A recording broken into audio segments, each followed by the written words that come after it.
everyone! So I'm back with another video, and this one is going to be part 3 of my Repainting My Wall series, and hopefully the last. So as you can see naman, iba na yung color ng wall ko dito. It's now lily white. Hindi na siya yung usual pink, which is very different. Obviously, though. So anyway, pagpasensyahan nyo na ulit yung bangs ko kasi I'm trying to grow them out already. Tapos na ako sa bangs face ko this quarantine. So yeah, just let it be. But, wait lang. So, I am going to be giving parang a post-processing of my whole painting experience. And I listed down a few tips which I learned from my experience of repainting. And I hope this helps people who want to repaint. If ever anyone who wants to repaint is watching this. So let's start. First, brushes and rollers. They are super important. Kasi we bought like medyo cheap yung brushes na pinili namin. So it easily hardens with paint. And mahirap talaga siyang gamitin pagka nagamit mo na siya. Masaya siyang gamitin pag fresh, but then after that, it's hard. So as I mentioned, siguro it would be better kung meron kayong one brush and one roller per color, per person who's going to paint para hindi kayo mahassle. But then, that's very excessive and wasteful, so be patient na lang. Be patient with washing them and drying them. Kasi na-try din namin gamitin yung roller na medyo basa pa siya and tumutulo talaga and halatang halata. So, kailangan dry siya. Wipe it well if you can. And yun. Tapos sa brushes, it really hardens. So, mahirap talaga siyang gamitin kahit hinugasan mo siya ng maayos with paint thinner or hot water. Mahirap talaga. So, patience is key. Or buy better quality products. I'm not really sure. Maybe. Ayun. So, number 2, masking tape. Make sure that everything is fully taped. Kasi yung akin, akala ko, hindi ko na kailangan i-tape yung buong handle ng closets ko. But, as you may know if you watched my previous vlog, kinailangan namin siyang i-scrape off. Kasi, ang daming paint na napunta dun sa handle. So, literally, tape over everything. Even if you think na hindi siya malalagyan ng paint, like, I told myself, hindi, ingatan na lang yung ganyan. Hindi talaga. Kailangan talagang i-tape para mas safe. Huwag nyo nang pahirapan sarili nyo. And also, make sure that dry na yung paint when you remove it and also when you apply it to a new color. Basta, just be careful with your tape. Next, one thing that I didn't do is read enough on repainting cabinets kasi it did not turn out as good as we wanted them. Medyo may paint marks siya, tapos light. I don't know kung paano siya. I don't know the best practice, but I've seen a video na nag-spray paint lang sila and I don't like that kasi ang baho nun, tapos sobrang magastos kasi ang hirap basta magastos siya masyado for me and yan. Pero okay naman ako with how it turned out. It's just that maybe if you're going to do it, research more on the best practice. Next, be patient with coating twice or thrice to achieve the color that you really like. And I realized dapat after first coating, patuyuin nyo muna siya bago kayo mag-second coating para talagang maganda. Kasi minsan, after first coating, I'm impatient. I reapply right away. Tapos natatanggal lang yung paint. So, it's not very efficient. So, better talaga if you wait. Patience is key talaga sa repainting. Next, oh my god. You should do as much as you can on day 1 of your painting. Kasi, nandun talaga lahat ng energy nyo. So, as much as you can, do everything that you can. Does that make sense? Kasi come day 2, we were just all so tired. Parang mas tinatamad na kami kasi ang sakit na ng mga katawan namin. Parang nakakasawa na yung room. So yun, do as much as you can on day 1 kasi nandun lahat ng energy. Actually, just this weekend, I'm filming on August 31, so it's a long weekend. Nung Saturday, we painted my sisters and sobrang pagod pa rin kami. It's been 1 week after my room. Sobrang nakapagod talaga siya. So yun. Next, create an efficient system. Maximize your manpower and plan well. So this is coming from Virgo Mika, who likes to organize and plan everything.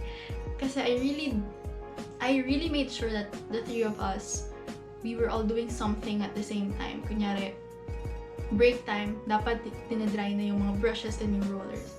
Or if someone's doing the taping, someone has to do the cabinet, someone has to do the drawers, someone has to do the walls and all that. So, and I think it really worked because sobrang bilis lang din namin natapos both rooms.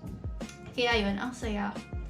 So as much as you can, yun nga, maximize your days, maximize everyone's energy para matapos din agad. Kasi nakakapagod talaga siya. And yun, plan well.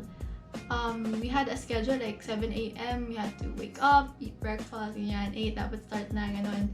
So, yeah, just try to plan and create an efficient system. Next, as much as possible, remove everything in the room. Kasi initially, hindi na naman dapat tatanggalin yung bed frame that my mom said we should, which is a good thing kasi I can't imagine working here with a bed frame.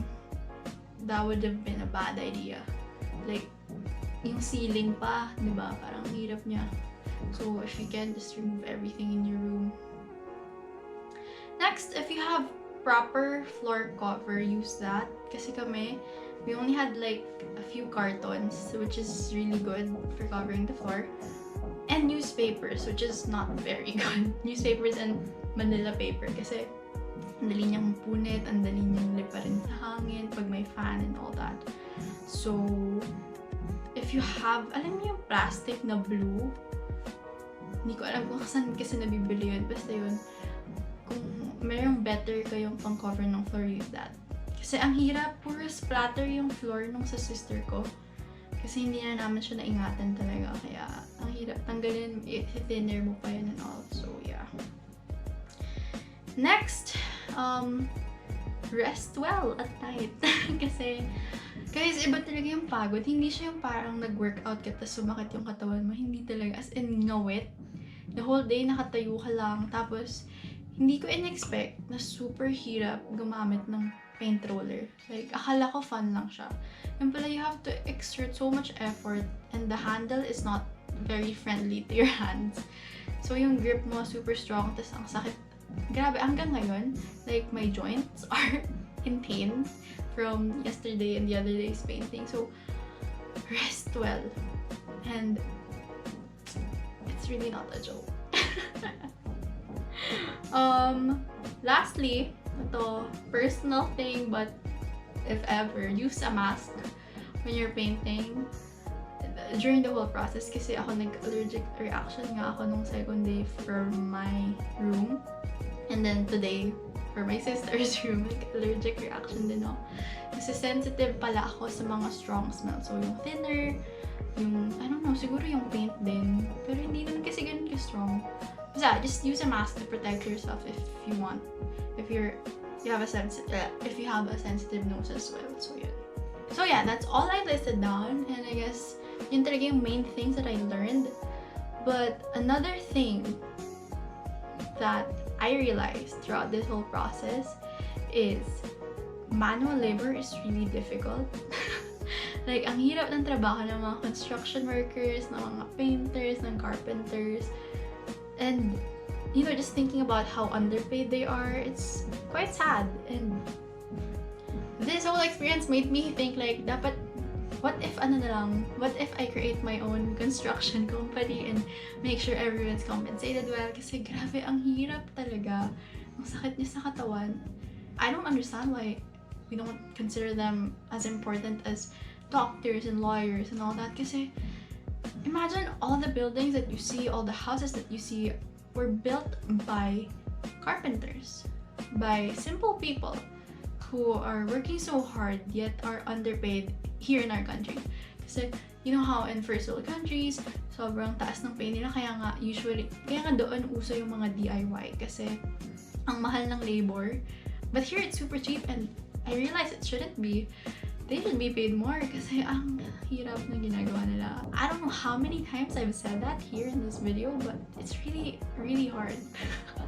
Sobrang nakakapagod siya. So yun. So if ever you're having a house constructed or a building constructed, try to compensate your people well. Better. Kasi hindi mo ma-realize how difficult what they're doing is until you actually do it. But then of course, syempre mas expert sila doon versus us. But you know, just be kinder to everyone, to our service people. So yun lang naman. So by the way, if you want to see how my sister's room turned out, I'll show a few photos, or just two. Actually kasi, in-effort din namin talaga yung accent wall niya. There are 3 colors, as you can see here.